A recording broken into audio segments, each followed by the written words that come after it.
Bienvenidos. Tercera parte de mi camino acercándome de a poco a la segunda temporada y el segundo juego de The Last of Us. Voy a estar mostrando el documental del cómo se hizo el primer juego.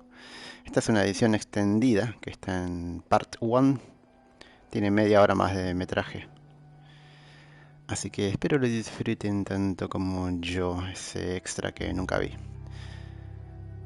Comenzamos. Un poquito de la sinopsis. Dice, mira detrás de las cámaras para aprender sobre el desarrollo y la filosofía de trabajo en la creación del universalmente aclamado videojuego The Last of Us. 1 horita 50, bastante larguito. La versión original era 1 hora y 20 más o menos.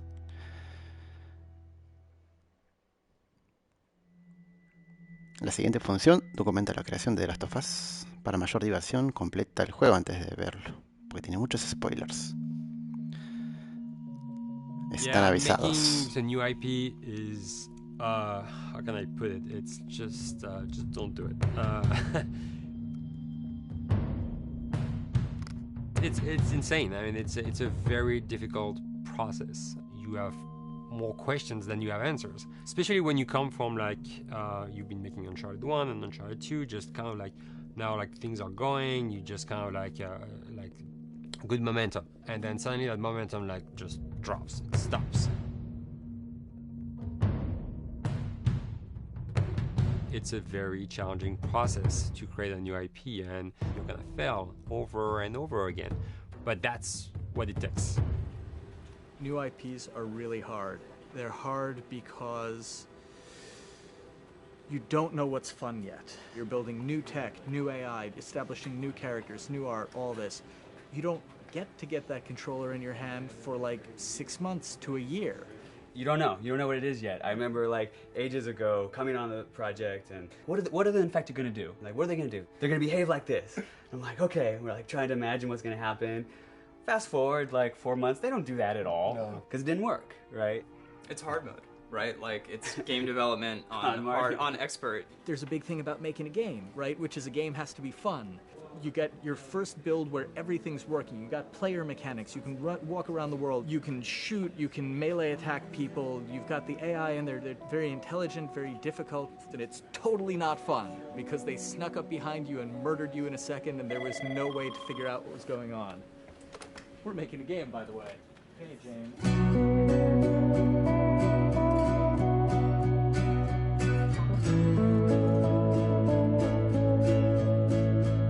Temonardium.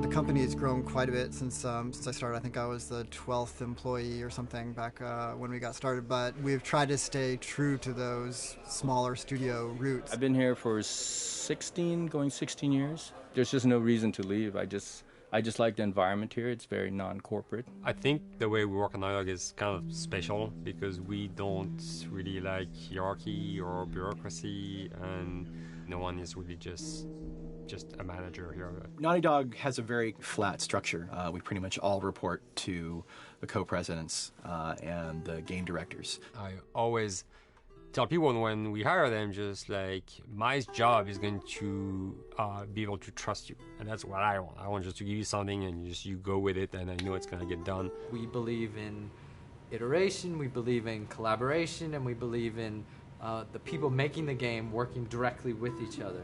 When we have designers and artists, animators all mixed up, anybody that's working on the same tasks, the same characters, the same areas, put them next to each other so they can communicate a lot better. We don't have a lot of meetings because if you need something to get done, you just walk over and you talk, and then you go back to your desk and you finish it up. And I really like that. I like when I just walk in the office and I see just designers talking with the programmers or programmers over the animators and talking to them. I think that's when really the magic happens. Naughty Dog, we really try to cultivate a culture where anybody can criticize anybody else's work. And we encourage people to be blunt about it and not try to sugarcoat it too much. It takes too long to be nice sometimes. It's not personal. It's based on more like how can we make a better game. We want everybody to have a voice. We want to cut out all the bullshit if we can, making sure that people are making decisions not based on ego, but what is going to benefit the game. When you see that people trust your opinion and that they value it, it's such a great feeling. You really feel like you're working as a team on a collaborative effort. We want to sort of remember where we came from and you know why we were successful then, and try to continue that success now. We make games. That's what we like to do. Back when Uncharted 2 wrapped up and we decided that we were going to build the second team and create a new project, we kicked around a lot of ideas. One of the very earliest ideas was to go back to Jak and Daxter. It's really near and dear to us. We really love those characters in that universe, and we think that, you know, there are some interesting stories still to be told there. We started to realize that it was not going to do justice to the franchise that the fans had fallen in love with. It would be shifting it so far in a new direction that we felt that effort would be more justified in developing a new IP. Neil and Bruce came to Christoph and I and said they wanted to do a post-apocalyptic game. I think the core essence of what they wanted to do, though, was to try to tell a story about two people and how their relationship evolves over the course of the entire game. That potential, oh wow, there is something very special about that game. This is going to be polished. Like, you're not sure if it's gonna work or not, and you have doubts. And like, should we be doing a game like that? Should we be doing a first-person shooter? Whatever. Like, you ask yourselves all those questions. And you know, the creative director and the game director are the core of the team that have to really see eye to eye. That's why you have that balance between like Bruce and Neil's gonna try to push the just the story and the characters, and Bruce is going to try to push that with just the gameplay as well. And so it's kind of like those guys are just trying always to find the right balance between the two. It's a very delicate process. We feel that the interactive medium has an untapped potential to touch the feelings of the player. You have that connectivity, the fact that I'm actually in the world and participating in what's happening on the screen in front of me. It gives us some sort of advantage to make you feel connected with what's actually happening. At Naughty Dog, that's what we're trying to do, is pair story and gameplay together. If we can make you feel like you're actually with these characters on that journey, and you're invested in those stories and those characters, then you're feeling, in theory, the same thing that they're feeling. As the story evolved and took different shapes and different forms, the thing that was always there was Joel and Ellie. And because of that, everything kind of grew out of that relationship.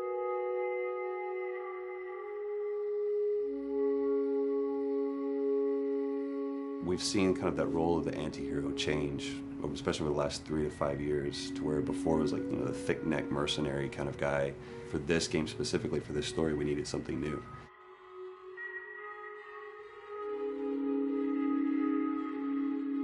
The reason we didn't want to make Ellie Joel's daughter from the get-go is because it wouldn't have anywhere to go. Of course, at that point, he'd be willing to do anything for his daughter, because that is what a dad would do for his daughter. If they didn't even know each other at the beginning of the story, then we start from scratch. It's almost like the player has the same relationship to Ellie as Joel does.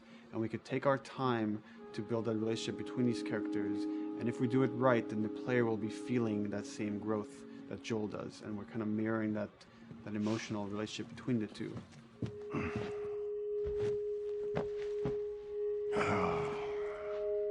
What are you doing?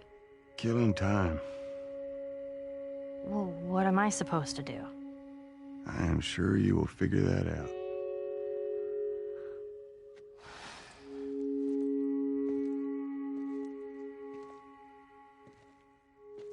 Your watch is broken.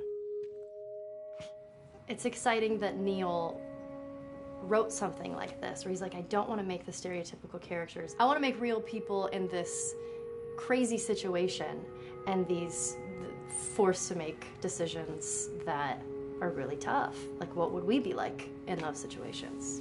I mean, we weren't consciously trying to pick male or female for characters. You just try to pick characters and just be honest with who they are. It almost doesn't matter, right? Joel's daughter could have been Joel's son. Ellie could have been a boy. And Joel might have been Tess. You could have swapped those roles, and I think the story would have still worked. The focus on female strength, it's so unique. You get to see what's so powerful about a woman through all of these female characters, which makes this game wonderful and unique. There's a crew of Fireflies that'll meet you at the Capitol building. That's not exactly close. You're capable. You hand her off, come back, the weapons are yours. Double what Robert sold me. Speaking of which, where are they? Back in our camp. We're not smuggling shit until I see them. I want Joel to watch over her. Whoa, I don't think that's the best Ellie. idea. Him? How do you know them? I do think having a strong female. Hola, jeje, bienvenido. No, de hecho la segunda parte la protagoniza una mujer, así que a comerla. Character, especially like Ellie, is so rare in video games. And as a gamer, and more specifically a female gamer, it's frustrating to me because I'll see sort of the stereotypical female character where she's amazingly beautiful and huge boobs, and she's there to be either the love interest or just because they're like, well, we need to throw a chick in here. We've seen the strong woman or we've seen the weak woman. We haven't necessarily seen the empowered woman from this kind of standpoint. And there's that beautiful scene where Joel finds her inside the house and she's reading through this girl's journal going, is this really what they used to worry about?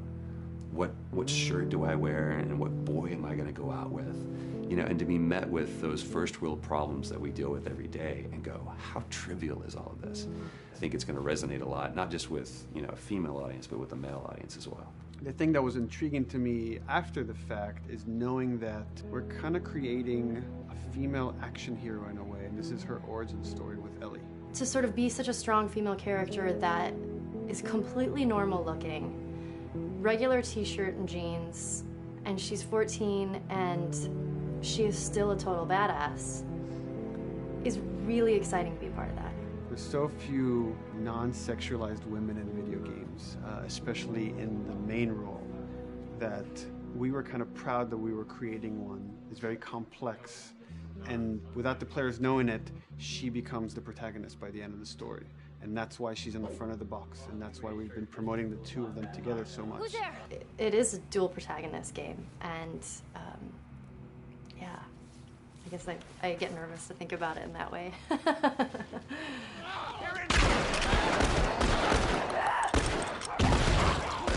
We couldn't talk about it. In fact, in interviews we've been lying about it, saying you never play as Ellie because it was so important for that to be a surprise.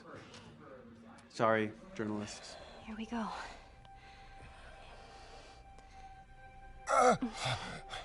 Sorry. Hold on. That's it.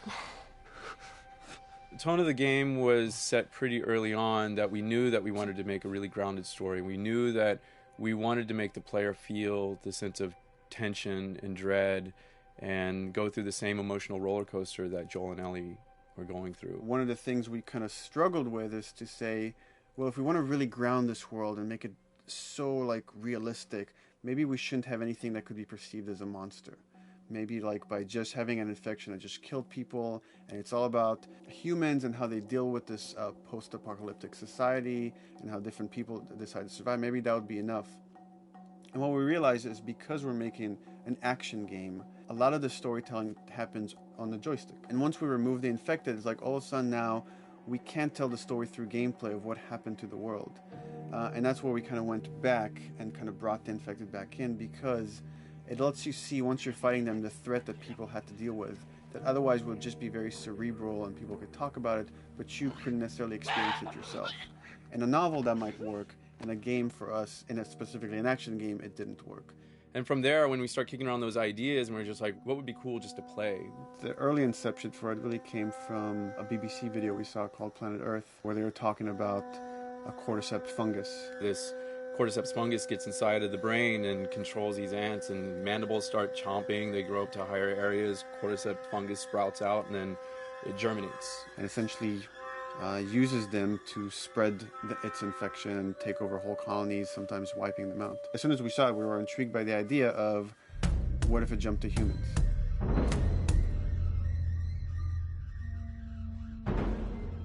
What would happen? How would people react? What would happen to society? As we're trying to develop the look of the infected, we went through so many different iterations. Some that looked really alien and subhuman, some that looked just essentially like zombies, and we couldn't find like an original place for them. But one of our artists just did this kind of photo mashup where he took a bunch of images of diseases or images of fungal overgrowth, and he kind of mashed it all together and he threw it on this person. It was a very iterative process, making sure that the fungus felt properly integrated, like it was part of the body, growing out of the body. And not just fungus growing on the head, but it's tearing the face apart, cleft down the middle, this gaping maw of a mouth with the crooked teeth. And it's in great agony as its humanity and its brain is still somewhat functioning. Maybe you still have some human cognitive abilities or thought process back here. This isn't some decaying corpse on the ground. This is a living thing that's going to be coming after you in the world. The fungus is always the focal point. So you can see from a distance, oh, this guy's infected. I can tell straight away.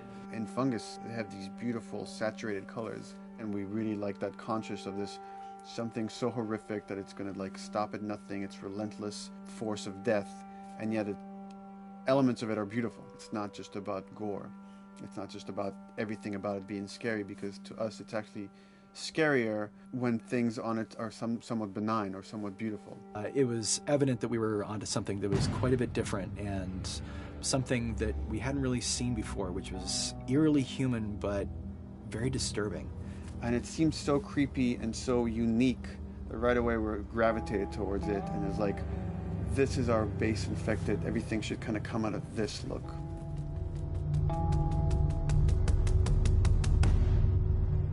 So once we had this idea of the face-splitting kind of look that eventually became what we called the clicker stage. We went to great lengths to create a full biological cycle for these things. So in the early stages, you don't actually see too many signs of the fungus surfacing out of the skin. It's kind of underneath it, like people have lumps starting to show. The eyes will be kind of cloudy or lopsided because the fungus kind of originates inside the head. That moves into the next phase, which is the clicking phase. And if they mess with the eyes, we end up saying, well, how do they get around? Oh, echolocation. And they use a form of echolocation to track down their enemies. Just like bats, or even some blind people can see by making a clicking sound, a sound that on its own wouldn't be very scary. And then to associate it with something that people in this world are very fearful of, so that as you're exploring an environment, all of a sudden you hear this click, and you're seeing everybody just get frightened, just everybody duck, everybody hushes. Oh, great.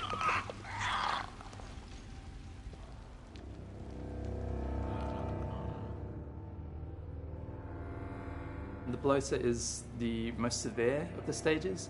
So large pieces of the body has been replaced by these kind of fungal plates. The fungus completely takes over the body and blooms. They're kind of covered in things that have been growing on them. Things like moss and like little life on life kind of. What the fuck is that? Hola, Caro, bienvenida. It feels like it's going to die. It finds like a dark corner, and it becomes part of the environment. The human elements aren't there anymore. And then the body is gone. They lay down and sprout and then spew spores.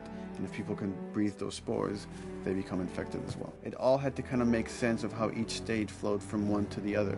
And that's hopefully how we've created a world that you can kind of look through it and understand the science behind it and say, I could buy this, I could get into this.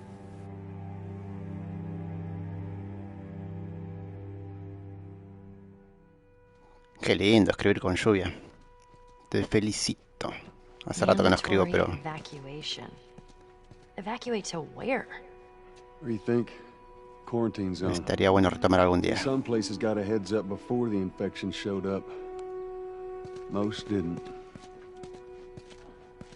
Over the course of Joel and Ellie's journey through this game across America, you find all these different societies, all these different enclaves, and you get to see how do they deal with the infected. Without the manifestation of this infection, you can't have these people making those interesting choices.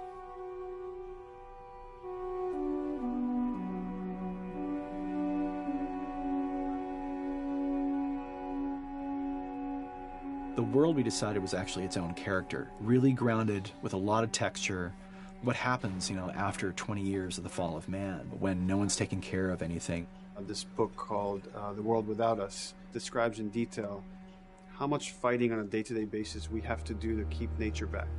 And once you stop doing that, how quickly nature can reclaim that. They talk about New York and how every day they pump water out of the subway system. That system breaks down within 2 days, a whole city is flooded. And once water gets introduced, then structures collapse pretty quickly. Trees will sprout, and wind will carry those seeds over, and gutters get clogged, and then when it rains, water fills up, and then pretty soon you have vegetation growing over there, and once you have vegetation, concrete breaks pretty easily for when there's a tree and roots breaking through that. Even some of the stuff we did on Uncharted, exploration of how temples were ruined, what if you took those ideas and put them in Pittsburgh or Boston? And obviously right when that happened, you can imagine that being pretty terrible to look at. But you think about 20 years later, and with rainwater filling up those sinkholes and then those becoming like little marshes with lily pads in them. We had this wonderful piece of concept art we developed really early on, and there are all of these wild animals that have escaped from a zoo and over the past 20 years have bred, and now they have herds roaming these cities. And that's something that tells you that life goes on and this world is worth saving.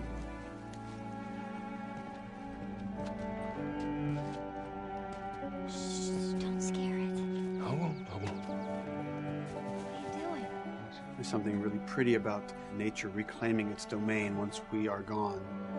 So fucking cool. We have another level of OCD of the logic goes into some of these environments. Water damage seeps in, and then that creates some little moss growing on the floor, or a tree radiates energy from its base, and that over time starts to melt the snow around, and that's the reason why you'd see those like rings of leaves showing through in the snow. That gives it that extra, believability. This is pitch art. I'll try to start with an idea that conveys sort of the feel of the environment. Something like this, very brushstrokey, very painterly. You can see not a lot of detail, just energy and conveying a mood. This is sort of just a conversation starter, and then this would be more of an actual space. So you start talking about, is this too tight of a space right here? Would the player even fit through there? Do we even want to include water? Those are conversations you start having a little bit later. And then it usually needs several more passes back and forth in order to be tightened up to be the experience that you would see in the final product. So, dude, I was actually trying to figure out right here, there should probably be some dead foliage. It might be cool to see some of the dead stuff around the edges of the green, or like even spilling out into the street. Maybe what we do is, in some of these areas, we use it as like a transition from the actual concrete to the side of the building, so like they're almost sitting on top of a bed of dead foliage, like that really rich kind of like orangey brown color. Sienna or something would be nice. Something real cheddary. That's how you know you're done. The end product often ends up being stronger because that bouncing back off somebody else gives you a result that maybe you wouldn't have even thought of in the first place. All right, here's the bridge. That's our way out of here. As far as concept art goes, definitely the ultimate goal is just helping everybody as much as possible. Me and the background artist will work together. I'll often just go to them because they've got like a really, really good like visual imagination. At some point, you came in almost like flat on. So that's kind of good because the bus station is right in your peripheral view, and you're probably going to enter the bus station. You're probably not going to get lost. But it doesn't at all utilize this cool architecture here, like the bus station sign. Like that's a really distinctive silhouette, and it's a really interesting sort of architectural detail. So we changed the entrance. Look at that. Another city, another abandoned quarantine zone. I think it's a better composition anyway. It's not so like symmetrical. And I think that was done so that this sign read better. If you didn't see the word bus on it, you might not know it's a bus station. So I think that helps. Everything we're doing in the environments is relating back to what you should be feeling in the story or what's happening to these characters. So is that everything you hoped for? Jury's still out. But man, can't deny that view. Come on, this way. When we first came up with Ellie and Joel, we had this idea in our heads of who they would be, but we didn't necessarily know the voice. It took us a while to find our Joel, but for Ellie, I think Ashley was the second or third candidate to walk in, and right away we knew. Yeah, you know Why what? are you so scared all of a sudden? Because I'm a coward, okay? So just get your shit and let's get out of here. Damn it. I'm not like her, you know. What? You think I'm gonna end up like your daughter? The way she delivered the lines, the way she just embodied that character is like, that's Ellie, there's no question about it. I saw the character artwork and I related to her a lot. I mean, she's kind of a tomboy and she's kind of tough, and I mean, obviously I'm not 14, and I think that's the main difference between the two of us. I read the scenes and I was like, I need to play this part. You wanna be my hero? Forget the whole bit about saving my life. Buy me a stack of these bad boys instead. Where'd you get that? Back at Bill's. I mean, all this stuff was just lying around. And then once we had her, we said, okay, we're going to do another round, and we're going to have Ashley this time in the casting sessions. The chemistry of these two characters was imperative to get right. Troy was a really interesting casting for Joel, because when you see Troy, he doesn't look like Joel at all. You know, he's so handsome and he had like, you know, the frosty hair and totally looked like Final Fantasy. And so I'm like, yeah, I don't know. He's like this tall, pretty. It didn't seem right. I walked into the room fully aware that I was the youngest person that they were seeing for this role. There was a line that was in the audition side that says that Joel has few moral lines left to cross. And so that became the anchor point to the character. But then as soon as he spoke, and he had the grit in his voice. Warm, yet kind of dangerous. And his movement is just like, you bought into it. Why are you so scared all of a sudden? Because I'm a big coward, okay? Now pack up your shit and let's go. God damn it. I'm not her, you know. What? You think I'm gonna end up like your daughter? Lily, you are treading on some very thin ice right now. It was Ellie and Joel. after he read, it was just like that was it. I've done some video games in the past, but to be handed the mantle of a franchise like this was a pretty big honor. Is she alive? She's alive.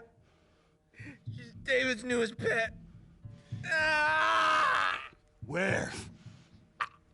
Hola, chicorita. Town. She's in the town. You mark it on the map. Mirá, es el de Uncharted. Same exact No me spot acordaba. everybody points to. Neil pulled me aside one day, and he said, I have some ideas. And as you're well aware, Neil is a little twisted. He came up with this character, and, I just jumped at it. It was such a departure from everything I've done here for Naughty Dog, to say the least. Name's David. This here's my friend James. We're from a larger group. Women, children. We're all very, very hungry. To be able to put on a voice that, hopefully a lot of people won't know, won't notice that it's even me. Because we didn't want him to be Drake. Drake eating people, that's a whole nother game. How did you put it? Tiny pieces. See you tomorrow, Ellie. Certain voices that I can do wouldn't fit the David's artwork, but he showed me the art, and I said maybe it's something like this, where everything's, it's very quiet. And just, he's not really sure, and the voice can break a little. And he just looked, he goes, yeah, that's it. So I'd love to tell you, we hashed it over and we talked. No, it just, I looked at the picture and I tried something. He said, yeah. A few weeks back, I sent a group of men out a nearby town to look for food. Only a few came back. And turns out that the others had been slaughtered by a crazy man. And get this, he was with a little girl. You see, everything happens for a reason. Ashley, she brought humor to it. She just has some really great comedic timing. The way she reacts to the things around the world with a little bit of sarcasm, that teen kind of like trying to get a rise out of you. Now watch your step as you're going out, because it's going to be a little...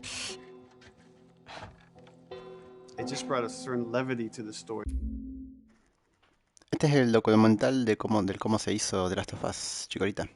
Ahí estaba viendo que el protagonista de Uncharted no solo hizo de David, sino que hizo también del primer chango que atrapan y después caga matando Tess. Multifacético. ¿Todo bien vos, Chicorita?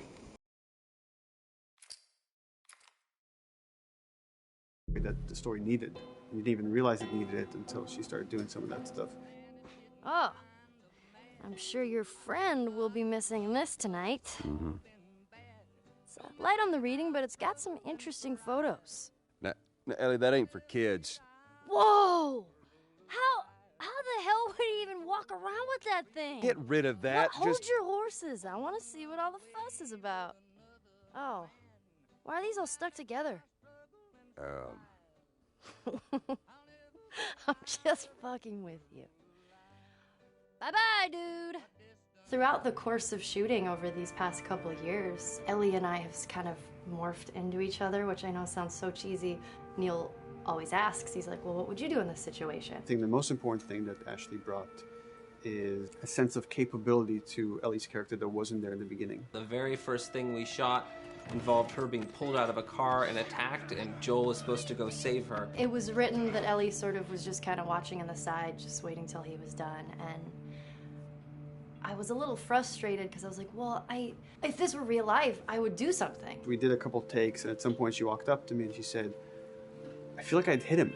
So we added in a part, like, right there off the bat, she's not just this damsel in distress. Right there, she wanted to fight back from her very first day of shooting. We didn't have it right initially. She needs to be more capable than initially we thought she would be, and actually that made us go back and rethink combat and rethink a lot of the areas in the game, and now she was going to take a much more active part.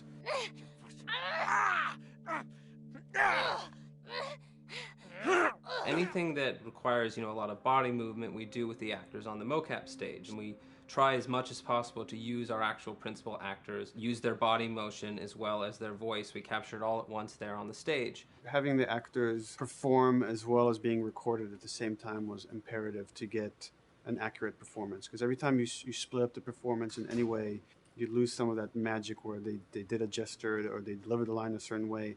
And those things have to be in sync, or there's just something subconscious that's like off-putting about the performance when you don't do it that way. You are treading on some mighty thin ice here. I'm sorry about your daughter, Joel, but I have lost people too. You have no idea what loss is. Everyone I have cared for has either died or left me. Everyone fucking except for you. So don't tell me that I would be safer with someone else, because the truth is I would just be more scared. It gives you the most authentic, most realistic performance, because you're actually there, not just making your own choices, but making your own choices based on the other people that are involved in that scene. So you get this truly natural approach to things, and it shows up. It's like theater in the round. You can do anything from any angle, and the smallest, most subtle thing we'll be able to pick up. There's no place to hide. So you have to be as prepared as possible, because you have no idea which moments they're going to use. There are these little improv moments and, little nuances that you get that probably isn't scripted, that just comes out of play, while they're performing. That mistake that is just blossomed into a really good idea. Did we improv on The Last of Us? Yes. Yes, we did.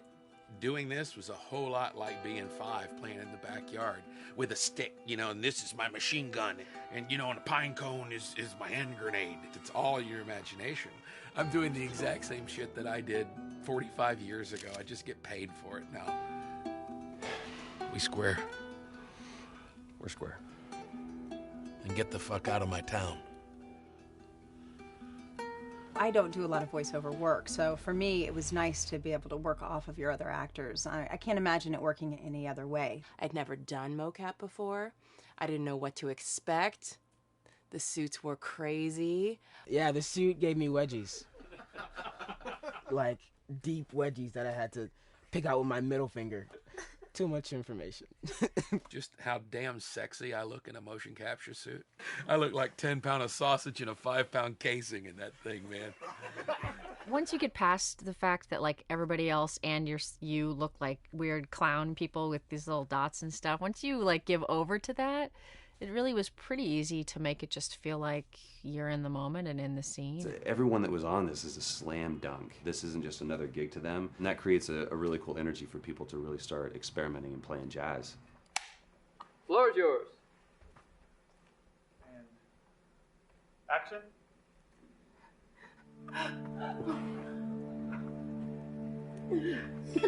Hey! Oh, let her go! Don't worry, this is fixable. But I can't come with you. Well, then I'm staying. Ellie, I want Joel to watch over her. Oh, no. Bullshit, I'm Ellie! with Star him. 2. I could just take her to the North Tunnel and wait for me there. Jesus Christ. Just cargo, Joel. How do you know them? You know, we craft the scene out until it has a good feel, and then we pass it off to animation to clean it up. Real life motions don't necessarily always translate into gameplay. There's something that's usually missing, so we have to, maybe enhance the gesture or enhance the shoulder movements or a breath that you want to be able to feel, but you don't really see it, so you can't really feel it unless you see it. Is everything all right? Yeah, everything's fine. I could have him lean in here a little bit more, like this, take his hand down. When they're on stage, they don't necessarily have windows, so that weight of like really pushing and leaning in, it's something that we would have to accentuate. Give him a little bit more weight on that turn, or put his head down a little bit more. There's a lot of dialogue that gets said between the two characters. We have to bring that alive through animation, and we have what we're using as gestures. Why would they mow down all these people? Can't let everyone in. If you turned off the sound, you'd know that they were talking to each other. And that really helps accentuate the relationship that the two have together. We have certain animations that play in the beginning of the game on Ellie. She's traveling with Joel, who she doesn't really know. There's a lot of gestures to make her look nervous, just her overall stance. Later on in the game, they develop a relationship through the animation, not just the dialogue. You can see that she's more comfortable around him. If that reads well with the player, then, we're doing our job.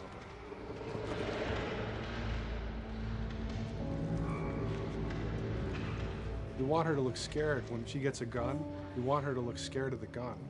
So if she's gonna aim, she wouldn't be like super trained aim. She would be more like some scared.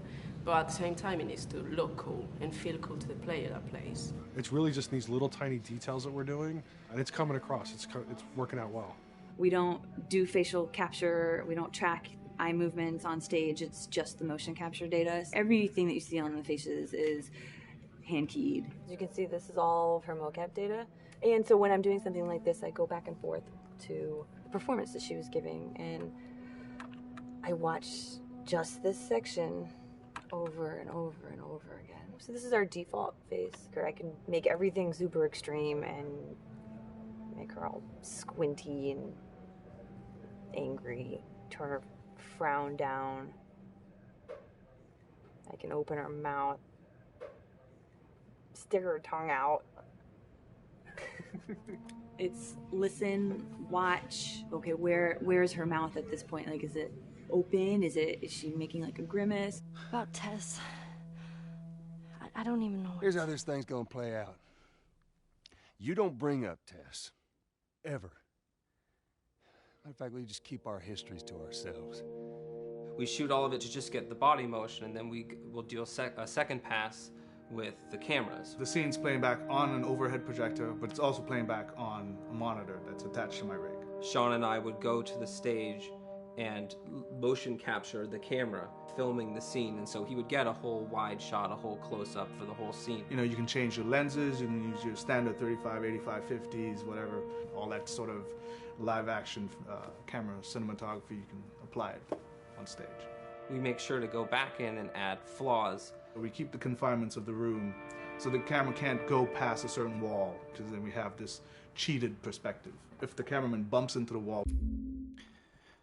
Es muy cierto que hasta incluso a esta altura de la tecnología no habían logrado capturar bien las caras, salvo ciertos juegos como el L.A. Noir, donde sos un detective y tenés que identificar bien si alguien está mintiendo. Y ahí Rockstar sí usó una tecnología para detectar bien la cara. Hoy día no... Hola Jerry. Hoy día no hay tantos juegos que tengan tanta detección de movimiento facial. Muy pocos. ¿Cómo andas, Jerry? ¿Todo bien?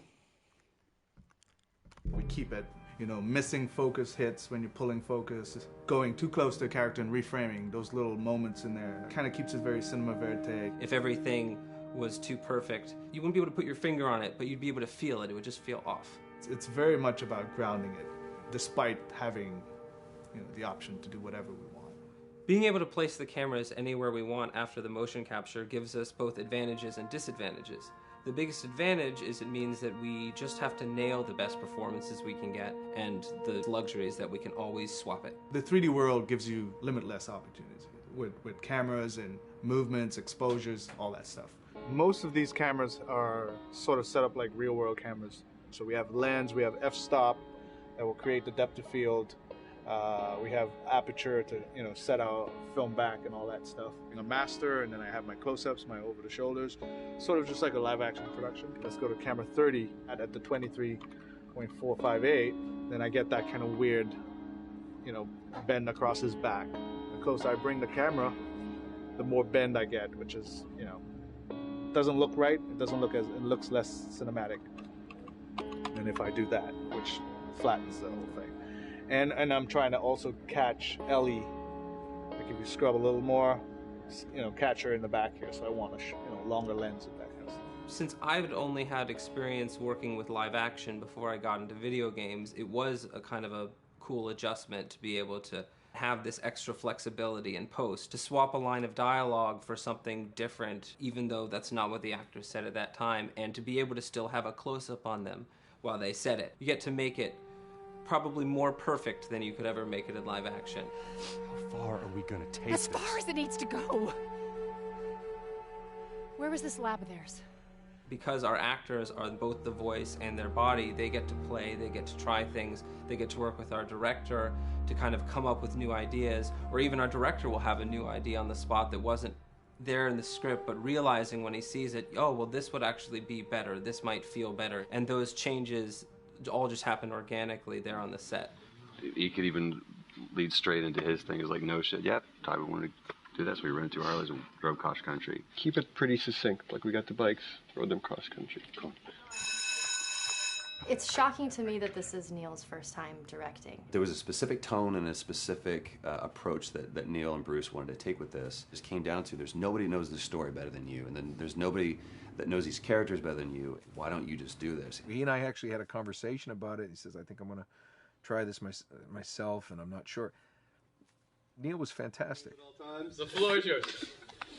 Okay, so remember, you've been running away from this turret-mounted truck. If you come to this dead end, you're going to look up and see a potential way out. And action. Check it out.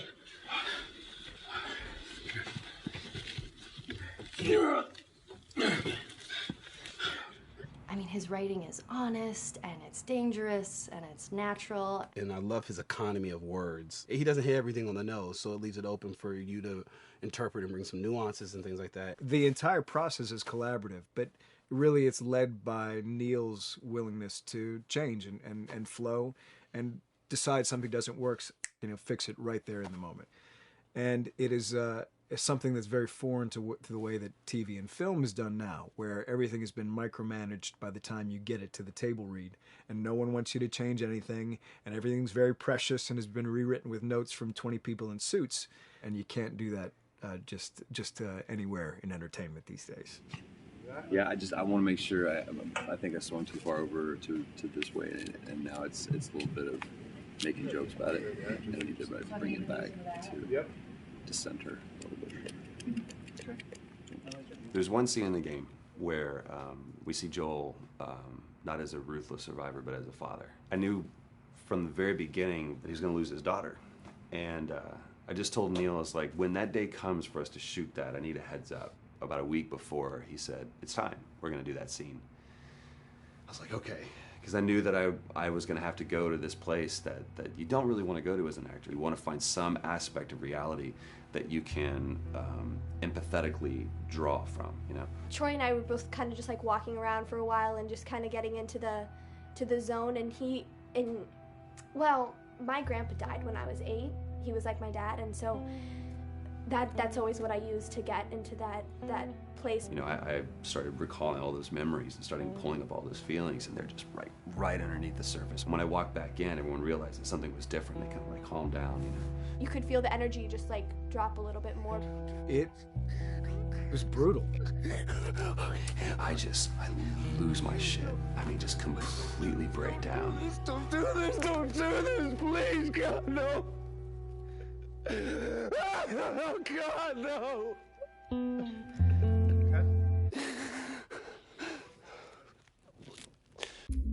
La diferencia de esta versión con la original, ¿no? Hola Noise, bienvenido. ¿Cómo va?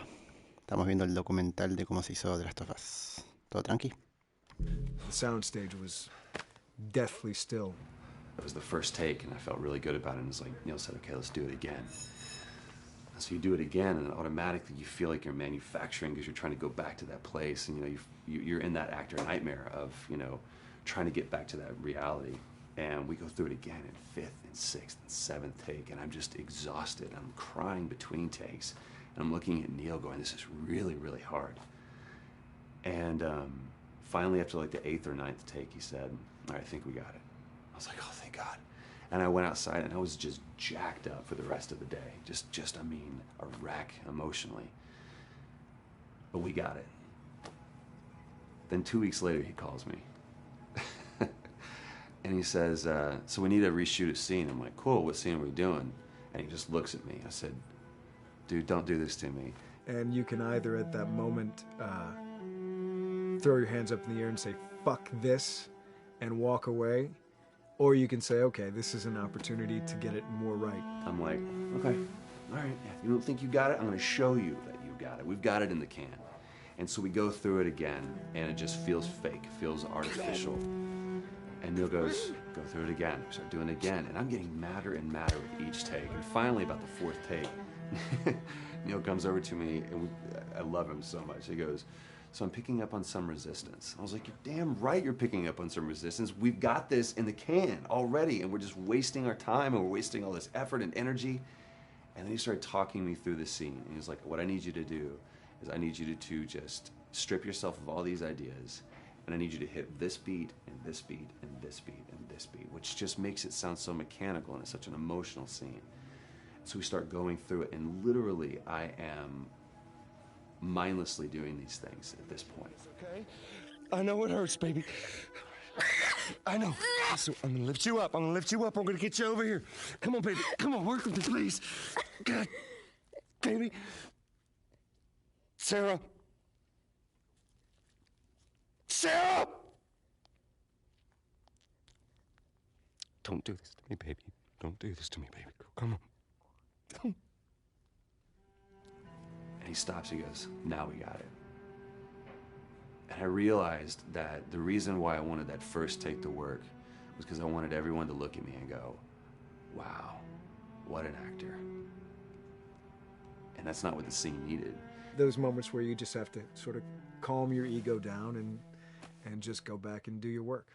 That scene actually works, not because of me, but in spite of me. And that really is the marker and definition of working with a truly good director. There are many like it, but this one is yours. Why don't you have a seat? All right, everybody calm down. Thanks, guys.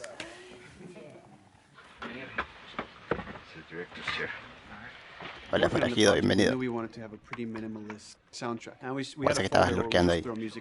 Looked at the folder one day and we saw we have a lot of stuff here from Gustavo Santaolalla. We're looking for a composer. What if we reached out to Anécdota curiosa, lo que le hicieron a Troy Baker fue como sería como... ayer nos juntamos con unos amigos. Estuve cantando Creep de Radiohead con un amigo. Terminé llorando.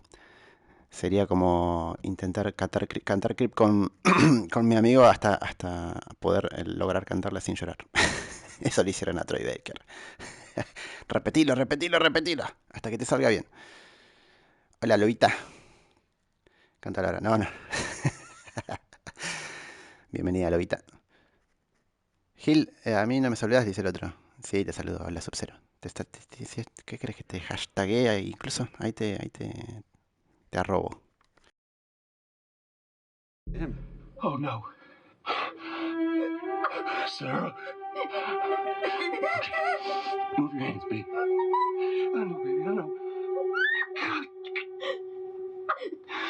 Listen, baby, I know this one. You're gonna be okay, baby. Stay with me. All right, I'm gonna pick you up. I know, baby, I know it hurts. Come on, baby, please. I know, baby, I know. Sarah.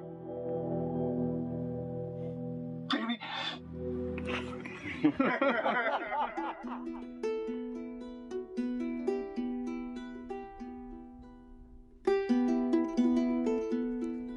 Mamá Gustavito, carajo.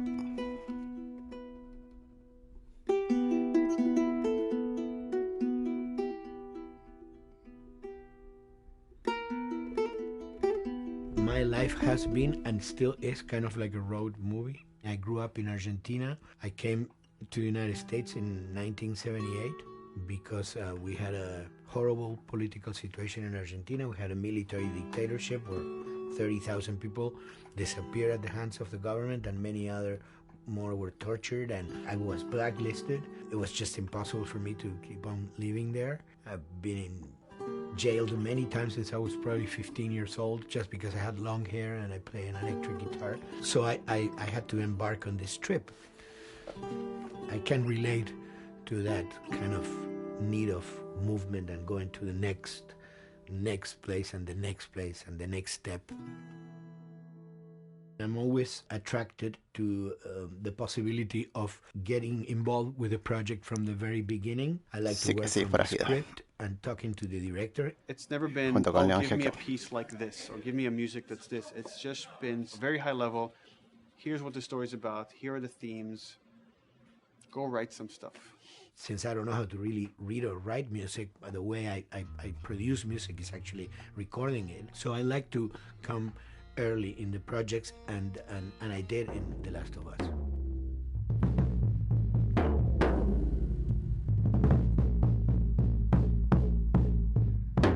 One thing that was fantastic from the very, very beginning was the freedom I had to try and to do whatever I felt could work, you know? As the story was still being written, you could listen to this piece of music and just get a sense of where this needs to go tonally, because the music was still inspiring the story. So that was the great thing of having the music written so far in advance. You know, at the beginning, I was going really out with some things, and sometimes some of those things were the ones that they liked the most, you know?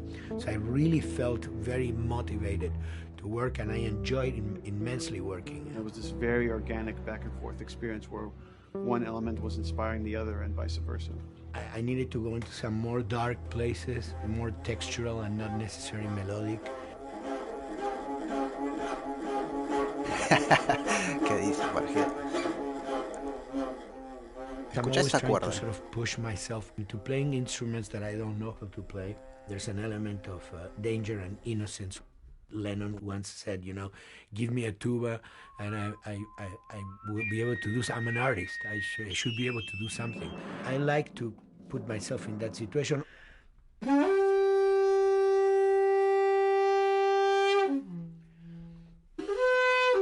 So these are just PVC pipes, the one you use, you know, in construction.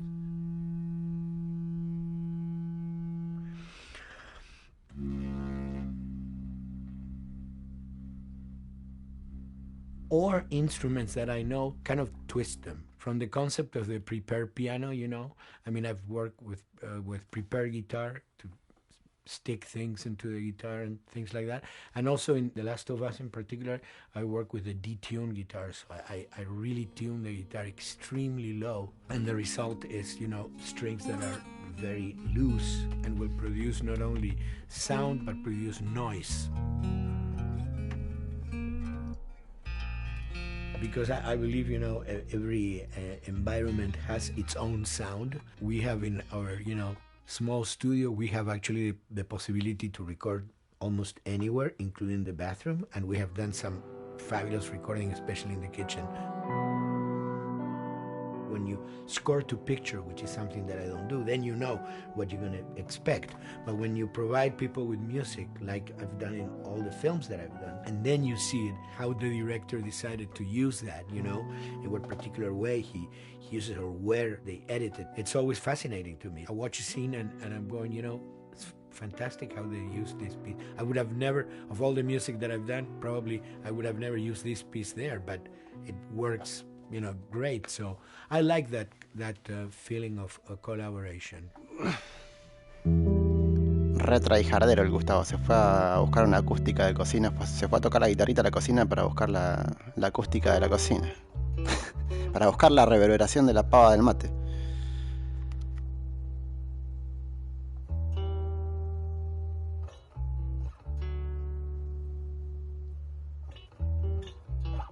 En el baño, claro.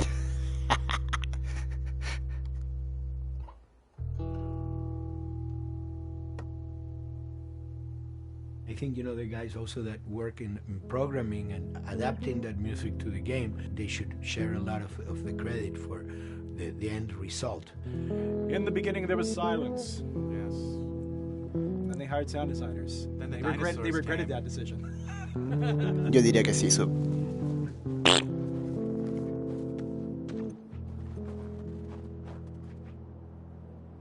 Hold it steady. Ha! Got you! In a much quieter environment like that, we really had to fill out the soundscape with much more natural sounds, much more detailed, delicate sounds. The tension comes from the lack of sound, in a way. Your brain is thrown off because we're expected to hear buses and crowds. All of a sudden I hear wind and leaves rustling. Again, it's creepy and beautiful at the same time because it's almost like I'm going on a hike, but I'm in a downtown area.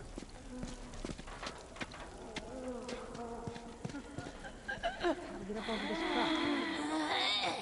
Let's see what we can find.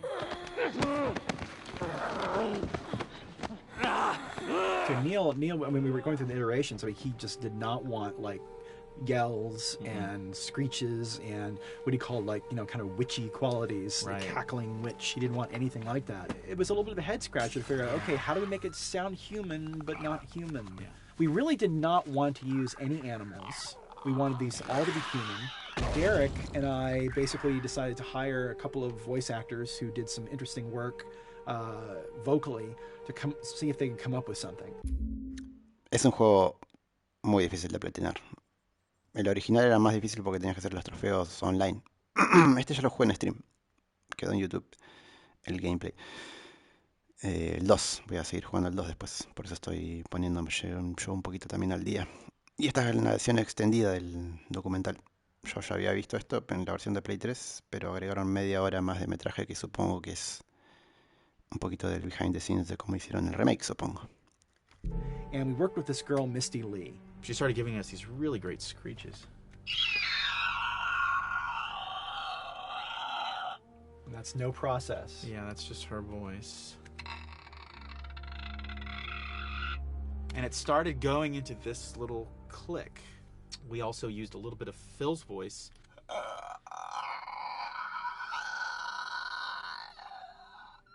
We've combined that also with an occasional, Derek. That's just me, you know, moving my tongue. And what that kind of did was it sort of grounded it all, like maybe in the mouth area, the wetness, all that kind of stuff. And it adds a nice texture, actually. This is a composite of all the bits I just told you about.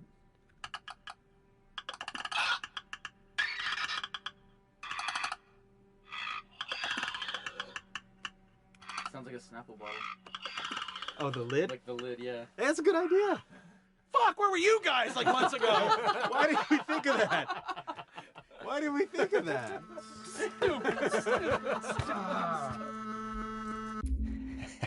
Y esto es un adolescente riéndose hoy día. Xac, xac, xac, xac, xac, xac, xac.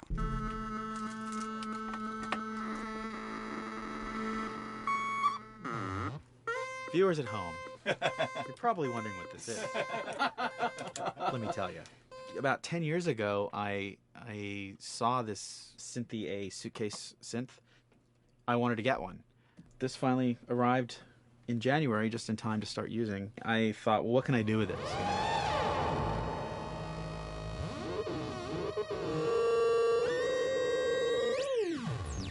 In Lakeside, there's a whiteout that happens, and this thing has a noise generator, which gives really convincing wind sound.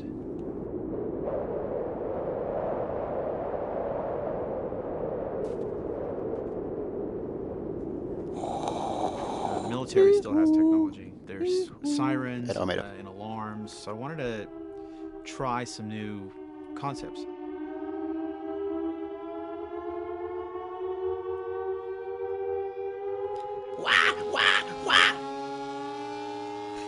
¿Qué le pasaba?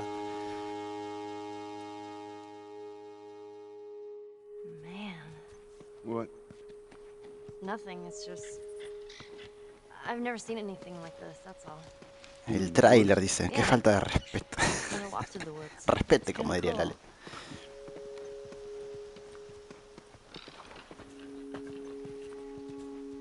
We consciously take in consideration lighting in the beginning. Most of the game, we don't really have any real man-made light sources, so everything is naturally lit. In the past, we could use a lot of artificial light, but in a world that has no electricity, We have to hide most of the time, and that requires getting very close to certain assets.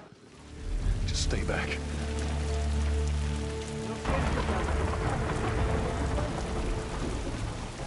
Otherwise, can't.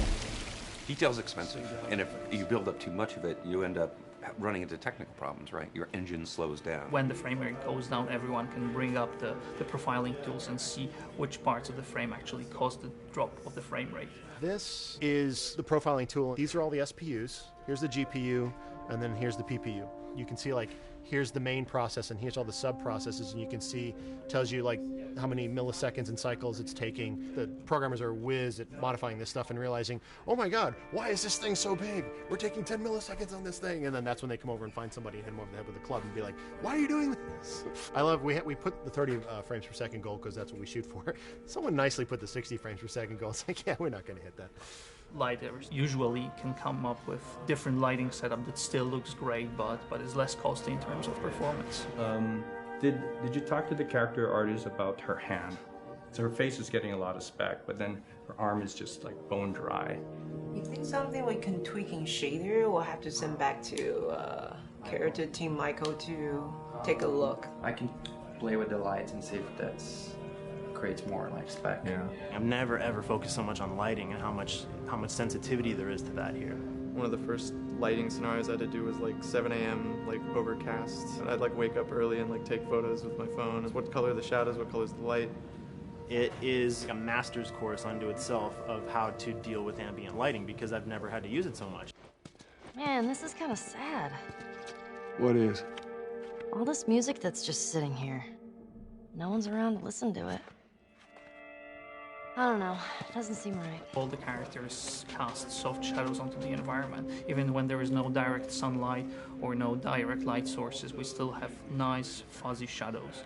When you're walking down the hallway and you see your soft shadow goes along with you projecting on the wall on the environment, that make everything look real.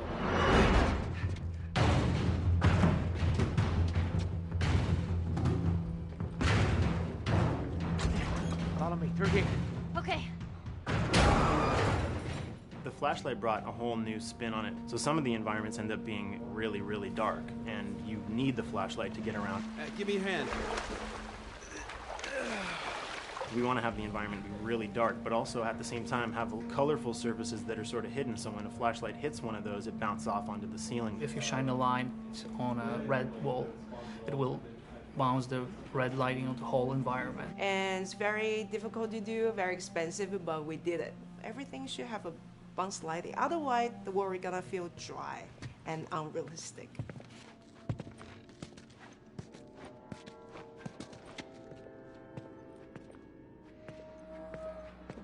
I guess this is where the assholes sleep. I mean, slept. This engine is really driven in a way towards a very high level of cinematic control over each frame. And hopefully, if we achieve our goal, you'll see it is beautiful. There are these truly beautiful moments amid all this chaos and destruction. Yeah, once we're done with this whole thing, I'm gonna teach you how to play guitar. What do you say, huh? Ellie, come on.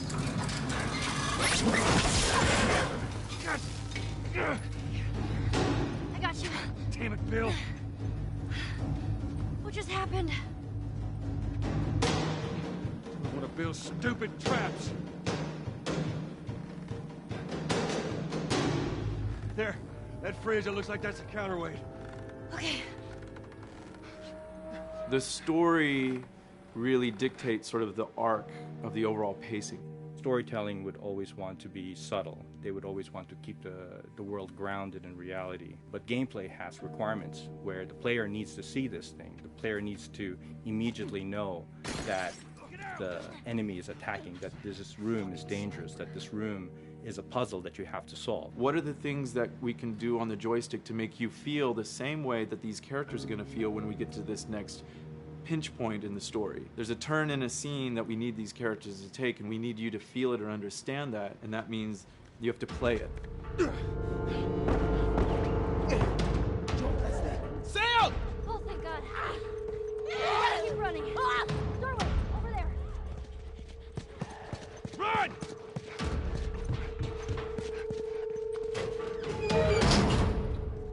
We really want to make sure that there's that contrast between the negative space and then the high tension spikes.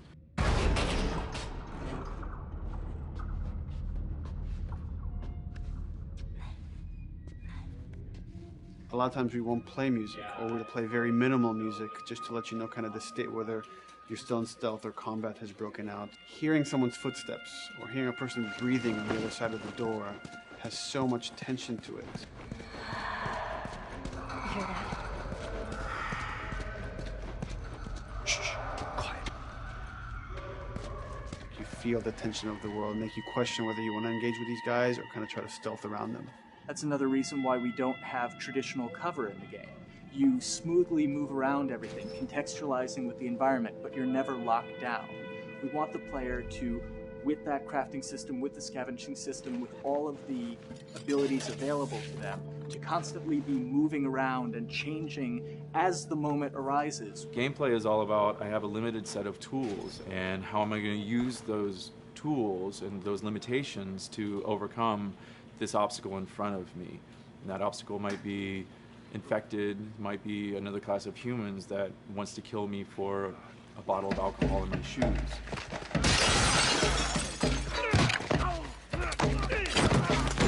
It was important for us that we don't underplay the violence, because then the threat doesn't seem as real.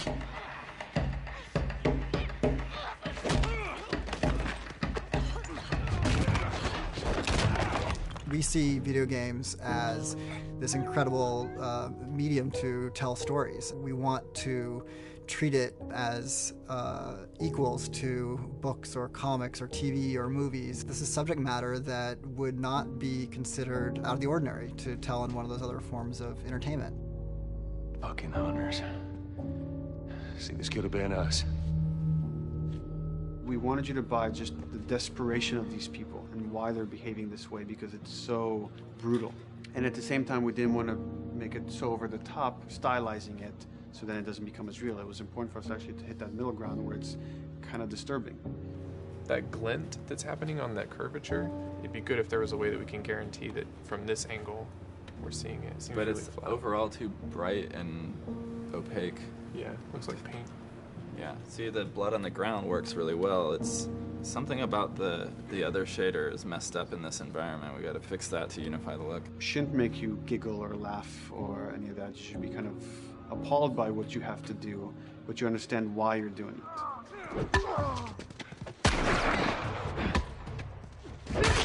You want to feel each hit. You want to feel each concussive strike. Lives are at stake. You want a death animation to have impactful performance, not just have a guy keel over in a ragdoll. In real life, a guy hitting a guy takes a half a second, but in the game world, you want that to be as instantaneous as possible. I lived my whole life in this very ugly test level. I basically just fight dudes in here all the time. Almost every move is divided between like an intro and a swing. And one of the many things I have to end up doing is like counting frames and being like, okay, on frame 18, I want you to get out of here. I want you to be able to start moving. Every hit reaction that an NPC plays, they are not necessarily in the correct pose. When you strike them the next time, we just pop them with a 0 frame animation change, which is usually kind of a no-no, you know what I mean? Normally you want characters to blend smoothly and realistically into animations. But what we found is that you can cover that pop up with a heavy impact. They can go from almost any pose into the pose that the impact starts from, and your eye just covers up the transition for you. So if you throw a brick at a guy, it puts him in this like kind of staggering stun state. And that changes the moves that you do when you come up and punch him. So now I'm gonna come up and punch him, and now when you're punching him, because you've hit him down, you get this like auto aim moment where you get like a free headshot. I try to make it so that, you know, if you kind of know what you're doing, that you can set yourself up for 1 + 2 = 3. Right here! Memory on a console is a very precious resource. All of Joel's animations with every weapon, all the NPC animations, the stealth kills, you know, all of that stuff happening need to fit within a 4 meg to 5 meg memory footprint. This is a list of everything that's loaded in game and how much memory it's taking, because memory is our most precious resource right now. So we have a level, we call it the bookstore, it's in Hunter City, and this is a zone, for example. So when I set an AI to this zone, he will never leave its boundaries. I want guys to guard this exit where you have to go through, so I'll zone a couple guys around there to make sure that they, you know, they can fight you and use all this cover, but they want to stay around this door. This is another key component of the AI, is what we call the nav mesh. This defines the overall play space of where an AI knows he can or cannot go. Hey, look, that's where a cover used to be, and there's a hole cut out for it. I got to fix that. Here's some other wonderful things. See these little red polygons? Yeah, that means they're not linking right for some reason, so that means they can't really walk through here properly. It's a bug, and I need to fix it. Welcome to my life. Hey!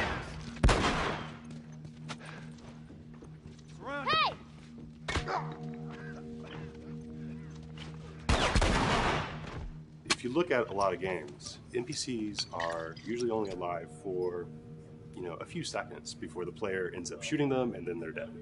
We want our guys to be much more dangerous and much more threatening, which means they have to be alive for longer. They need to exist in the world for longer, which means you as the player can witness them acting out their behaviors for longer.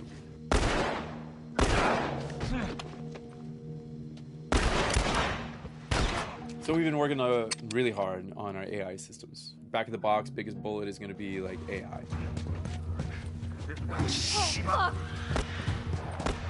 So we tried a number of different prototypes with the buddies, including having Ellie be super independent of you. She would try to flank the enemies, get behind them, or get between you and them. And a lot of times those decisions should surprise you, just like a real person, a real character would surprise you. And we discovered after many different prototypes, the best thing for her to do generally is to stay very near you.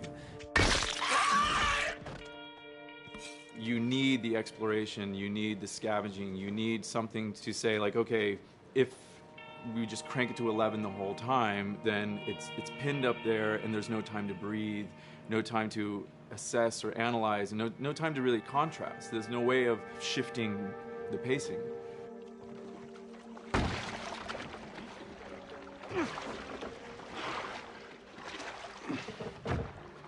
Puzzles are really weird, especially like Naughty Dog puzzles. I think they're very simple and satisfying. Most of this puzzle is strict exploration. You can see the ladder here, you can see the pallet there, you can see a clear route up to the ladder. So you're like, okay, maybe you have to get Ellie to the pallet, push the pallet over to this side, and like Ellie will climb up and lower the ladder. So that whole part is like, that's not a puzzle, that's not regarded as a puzzle, but when you feel like you've got to the solution and you're like, okay, I'm going to climb this ladder, and you climb it, and it breaks off, hopefully then the player will feel a little bit stumped and they'll be like, I'm not really sure what I am meant to do now. And so this is where the puzzle starts. Hopefully at this point, like all of the elements that the player needs to solve the puzzle are very familiar to them because they've been through the previous exploration beats. They're improvising with elements that are at their disposal. That's a really sort of like strong theme throughout like The Last of Us. So, like you're a survivor, you'll take whatever tools you're given and you'll use them in like creative ways to survive.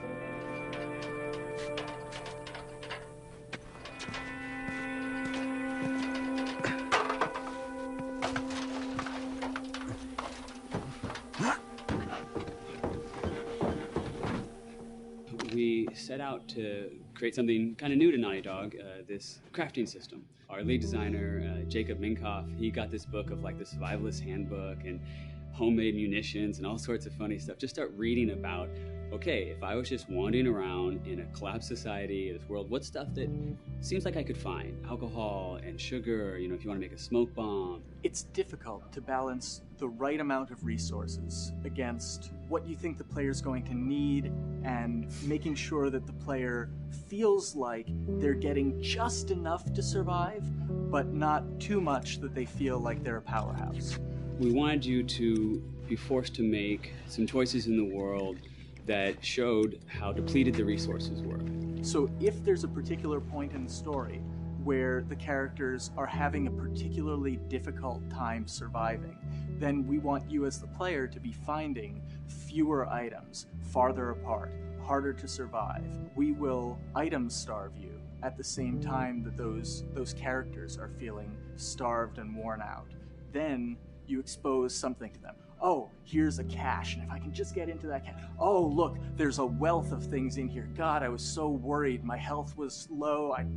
If I had run into a combat, because it's always that thing in your head, it's that Hitchcockian thing about the danger that you see is less meaningful than the danger that's in your head.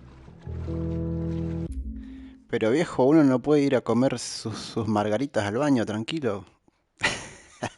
Volví. Gracias por esperar.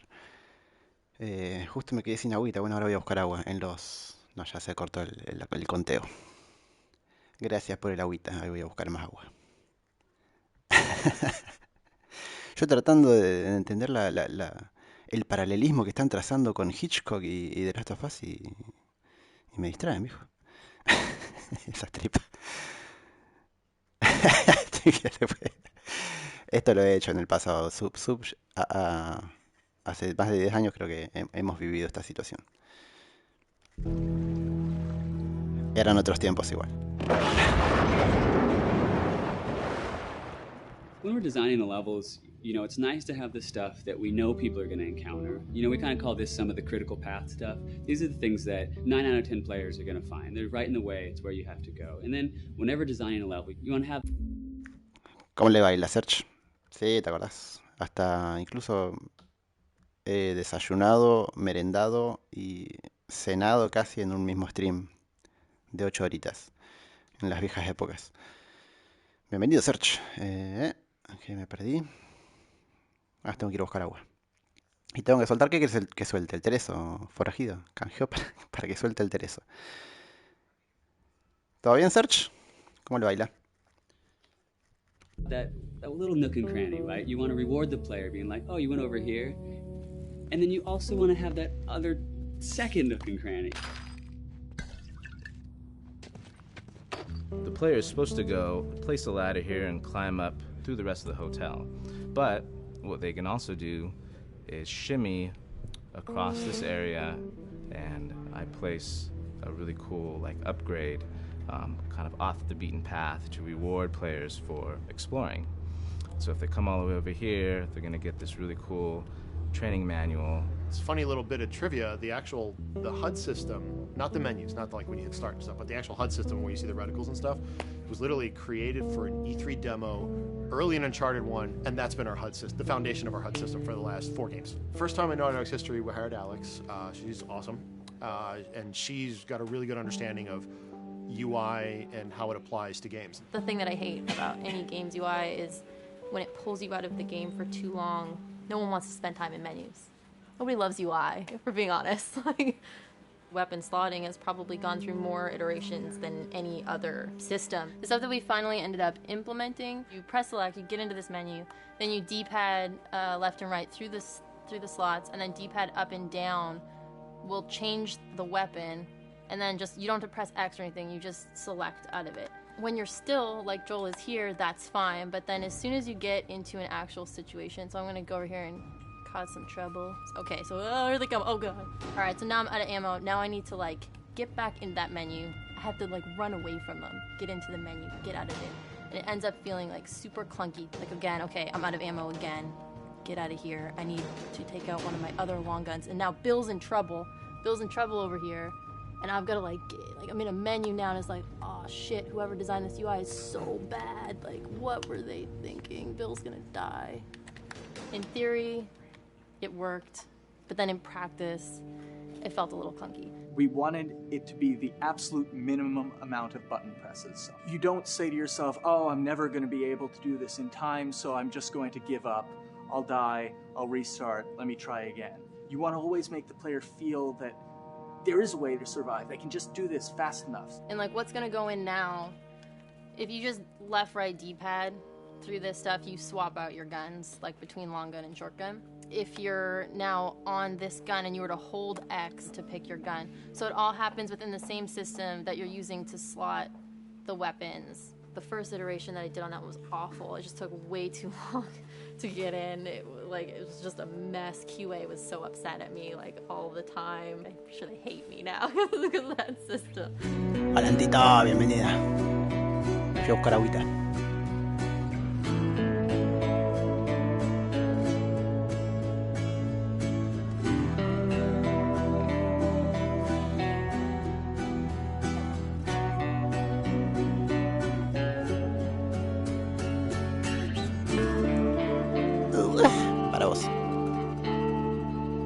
I think the way the industry is kind of maturing and changing in general, you're seeing a lot more focus and importance on refinement and polish. So having internal QA really helps.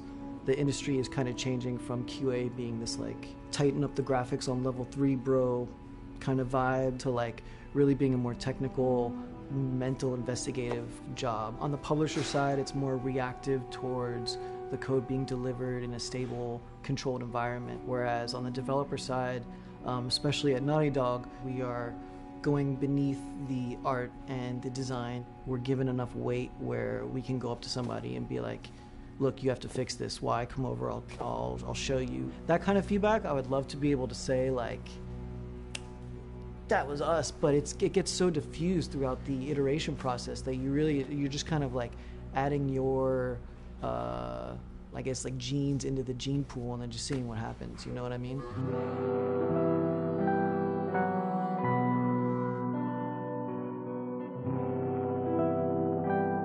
Everyone's working all the time now. But like I tell people, like 7 weeks and then you can have tons of time off, enjoy the sun, you know? But for now, it's like, this is it for everybody.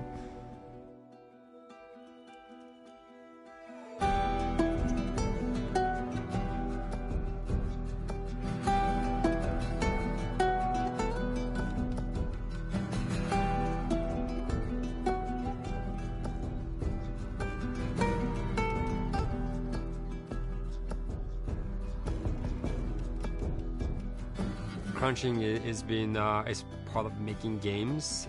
I feel it's human nature, right? If I'm gonna have a guest at home that's gonna come for a couple of weeks, I'm probably gonna clean their room just the day before they arrive, right? And I think it's the same thing. It's just like everything comes together at the end. I personally enjoy crunch. I think you get this like absolute laser focus because it has to come together. There's a camaraderie that also comes There's a together. camaraderie, totally, yeah. The vibe is everywhere, you know what I mean? Everyone's kind of like giving it 150% at this point. We're getting there, right? You start to get these glimmers, and I don't think anyone who doesn't make games realizes how late in the process you get those glimmers. 1 week before we shipped that press demo, we're all like, this kind of sucks. What's going on here? It's like, we need to dig down and find this. And in 1 week, the fun came together. Like you're shooting at a guy and then somebody flanks you and you hit him and you avoid the other guy who's shooting you and then you flank and go behind cover and you're like, oh, that 5 seconds in that 15-hour game was really, really fun. How do we make that 5 seconds happen thousands more times? My favorite video game is making video games. It is as challenging and as complex and as interesting. If we had to like try all the things that didn't work, what's hard about crunch? It's like marching through that swamp of it not working. I mean, nothing's ever really final because you can always make something better. Always. So we're constantly changing and constantly reiterating and trying to make it better and better and better pretty much until we ship. Curioso que mencionen el crunch porque en la producción del segundo juego hubo toda una polémica de... Uy, para que me estoy escuchando a mí mismo y me estoy volviendo loco. Tenía los otros auriculares del celular. Hubo mucha polémica porque como que los explotaron un poco a los que desarrollaron el segundo juego. Pero bueno, era interesante también ver un poquito, a ver cómo la compañía desde adentro, antes de todo eso. Estuvo 4 minutos que se le cortara el sí. Pero loco, estoy acá. Estaba escribiendo. As an artist, you're never really happy with your work. You could be given like 100 years to work on something. You'll still find things to nitpick and things to fix. Yeah, you can work on the game for 10 years and you'll still be crunching at the end. So it's like, okay. All of a sudden, it's like getting ready one morning in the shower, and I was just like, oh yeah, I'm about to ship another title, and this is going to be a really good title, and it gets you excited, and you're like, all right. Do I think the game's going to be good? Yeah, it's going to be awesome. I think it was good a little while ago, and now we're going to make it extra kind good. of amazing. What it will take to get there in these next 5 weeks, it's going to be a lot. I'm excited. I have faith. Every time we're shipping a game, it's terrifying. You just hope for the best. You don't know, right? I mean, people have different opinions. We have to go with our guts, and I trust the team just to pull it off. ASMR de agüita. This, hands down, is the hardest, most challenging thing I've ever done. We sweat a lot, and we worked a lot, and we all went home tired, you know? But I think that's what's... You're going to see that on the screen. I think that's going to pay off. Mira ese papu, Antito. Ellie. El papu Troy Baker. Ellie. What? The ladder. Come on. Right. After David, Ellie's visibly distant. You could have done a cutscene to show, hey, you're being very distant, and she's not responding, but to also do that in gameplay to where it's something that you've done just countless times throughout the game with, you know, let me boost you up here, get the ladder, bring it down so we can do this systemic thing, and the character responds with that, and you have to actually go over to her and go, hey, come on, the ladder, we've done this, let's do this. It's a subtle choice. Like Bruce and I talked in the beginning, is like we have these mechanics, how can we exploit them in a narrative sense? And that's one of those opportunities. I just think it's incredible that that happens in-game. It's not a cinematic. You know, it's something that adds weight to that controller when they're playing. Wow, so good! Let's go eat. Let's go eat.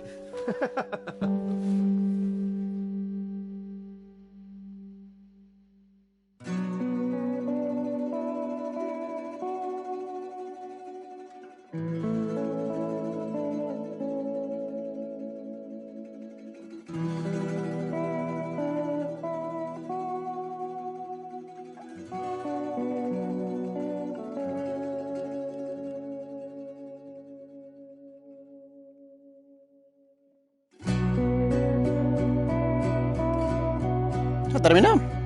Pensé que era más largo, che.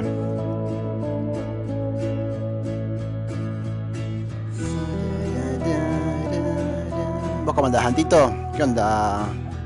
¿Qué haces este lunes tan temprano por acá? ¿No es a labura hoy? ¿Qué te pasa? Lo seguía diciendo también. Quería que lo repita yo. Como el Jordan. Me mata el Jordan. Pero, ¿cómo puede ser? Acá dice 1 hora 29 me marca que estuve. Y ahí decía 1 hora 50. ¿Será que después de esto sigue otra... lo que sigue el extra?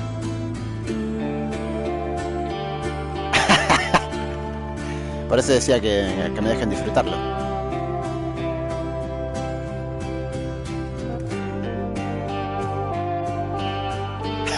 Los que estaba cagando. No, que posta, cuando le di play decía 1 hora 50. Y yo acá veo que va 1 hora y media de stream. Me cagaron 20 minutos. No, para mí que después termina esto, porque esto es el original. Faltan los 20 minutos del remake, me parece. Mira, área... ¿Ah? ¿Qué es eso? Área 5. Me cagaron 20 minutos. Igual después hay un pequeño... Mira, ahora te muestro. Mira, si llevo 1 hora... No miento, 1 hora y 30 de stream. Y acá en el detrás de escena, mira que marca ahí a la derecha abajito. Dice 1 hora 50 minutos. Me cagaron 20 minutos. Bueno. Ahora está el pequeño making of de Left Behind. Son 9 minutitos, cortito. Mira detrás de las cámaras para explorar los temas del amor y la pérdida. Y cómo se creó el capítulo de historia del modo un jugador de The Last of Us, Left Behind. Me cagaron, sub. Yo pensé que iban a mostrar un poquito del making of del remake. Me han cagado. Denunciatres. Denunciados. It's extraordinarily humbling, and I mean, it's kind of beautiful in a way that as creators we get to do something that's true to our hearts, and then other people pick up on that same sort of passion. We're taking all these risks with the game and making a more complicated game, a more nuanced story than we've ever done before, and it's something we really wanted to play, but we had no idea what the public, how they would react to it. And of course it was really, really exciting for us to see that people didn't just buy into it, but they were really excited about the world and the story and the themes and the subtext that we were putting into it. Really, people just got the game 100%. You know, as an artist, as a creator, you want people to love your work. You want to cause some emotional reactions. So it just kind of leads us and encourages us to keep going in the directions that inspire us.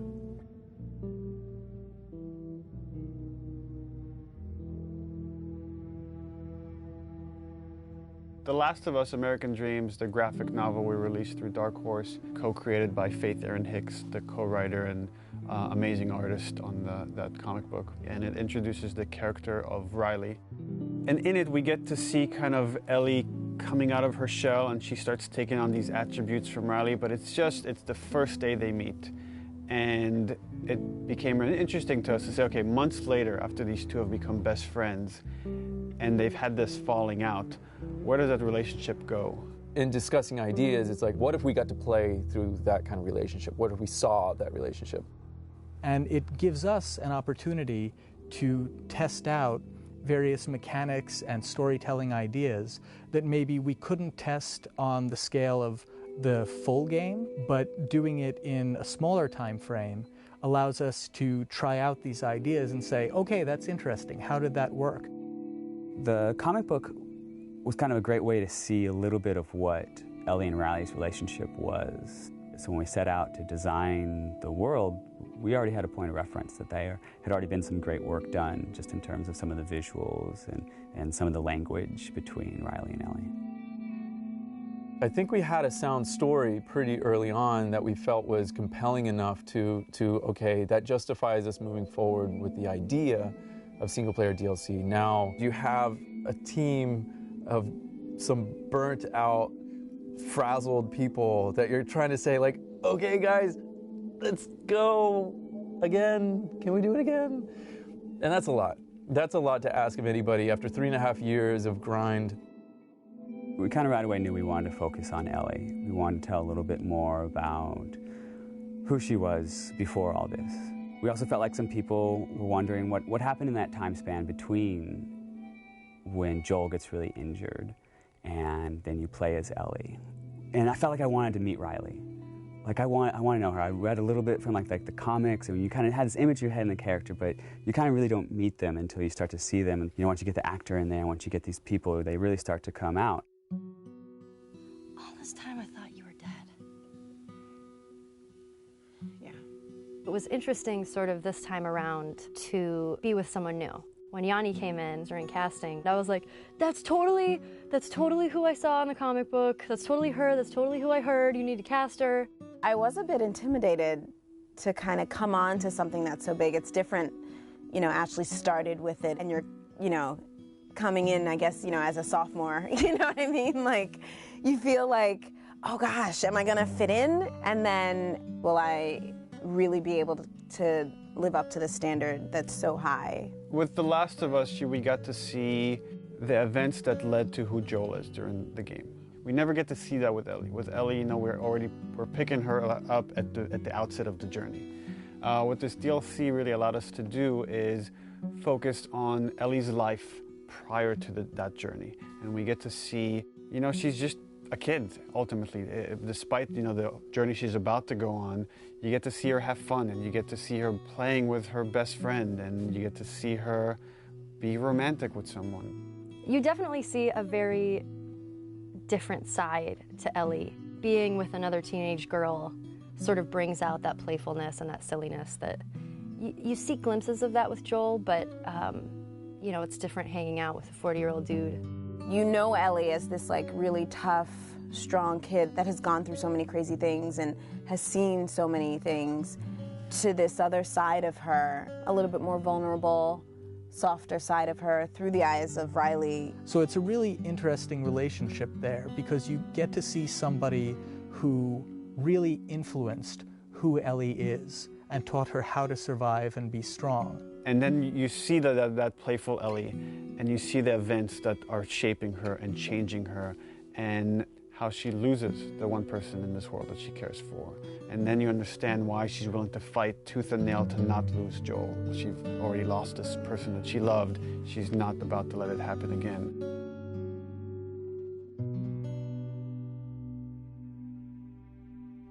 There was a lot of gameplay where we kind of challenge ourselves to say, okay, how do we add tension? How do we add core mechanics to two teenage girls that have snuck out of this military dorm and are being playful at a mall?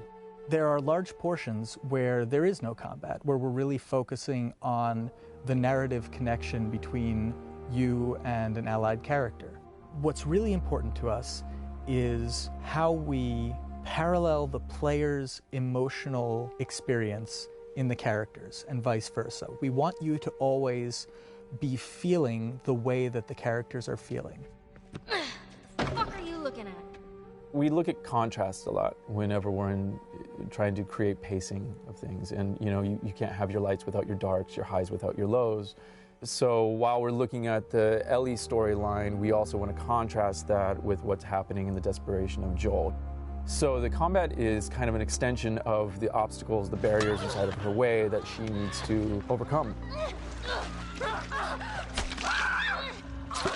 Something new we wanted to do with the combat this time was we introduced David's people, sort of the cannibals in the university. By pulling David's crew into the mall, we also thought it would be intriguing to create some new technology where we had the infected fight the humans.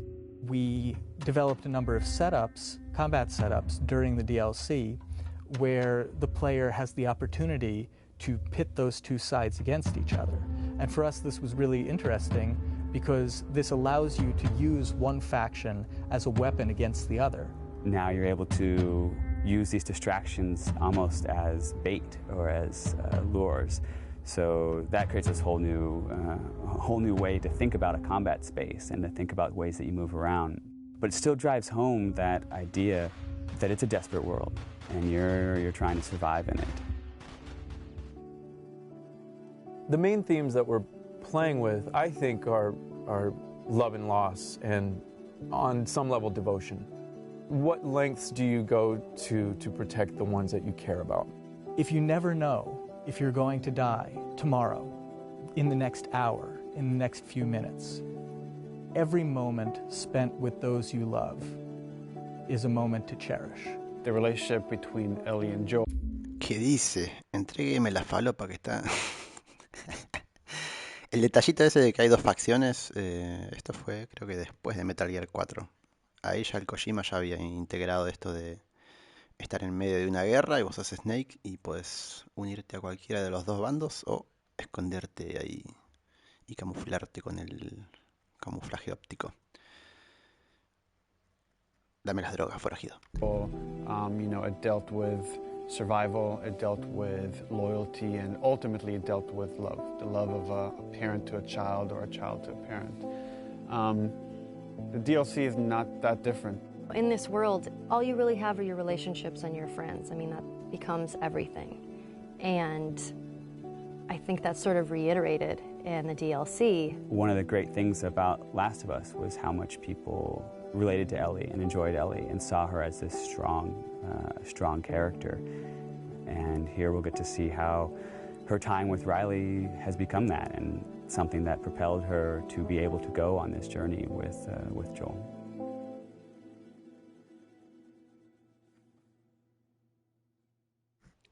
¿Y cómo le hizo conocer la empanada? Digamos todo como... Las cosas como son. Bueno. Hasta ahí porque tengo hambre. Voy a cocinar. Y más tarde prendo de nuevo con algo de medieval para el señor forajido que le pidió. No vemos, vamos a ver si hay alguien para hacerle una raid. Mientras... A ver. ¿Quién hay para hacer raid?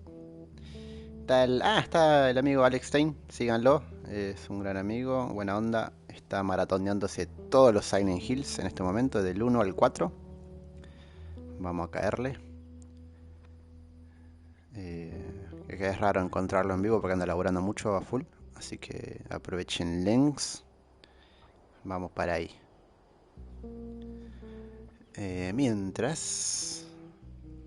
Mientras voy a mostrarle cómo se ven las escenas cinemáticas con... ¿Cómo era esto? A este se le puede cambiar, tiene unos filtros rarísimos este juego que podés desbloquear después de pasarle y juntar puntitos. ¿Aspectos era? No. Esta no era. Modos de presentación, acá está, mira. A ver cómo se ve el The Last of Us Remake, pero en 8 bits, antes de irnos. ¿Cómo se ve? Capítulos, escenas. Tuki. No, la peor escena. Bueno, igual. Nos quedan 30 segunditos. Como mi jueguito. ¿Estás bien? Sigo aquí. ¿Algún herido? Media, el pixelado. Es hora de salir de este lugar. Vamos. Vamos.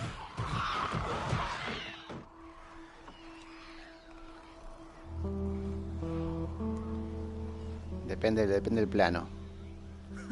Happiness. No bromees. Lo digo en serio. Era el cumpleaños de Tommy. No. Todo lo que quería era... Media hora, tira. Alquilar 2 Harley y tan rápido no recorrer el cocino. país. Nos vemos, che. Amigo. Se me cuida. Moriría feliz si pudiera Adiós. dar una vuelta. Adiós, adiós.